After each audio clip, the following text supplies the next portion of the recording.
All right, it's the evening of May 22nd, 2021, and the cicadas are starting to come out.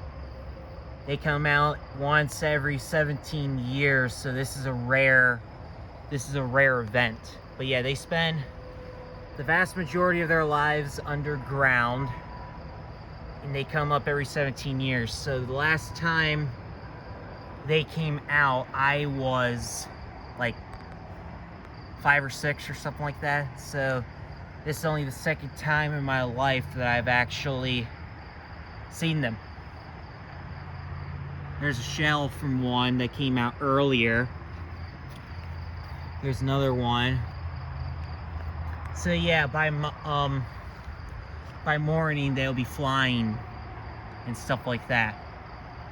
Yeah, they always come out when it's like 80 degrees outside and then like 65-ish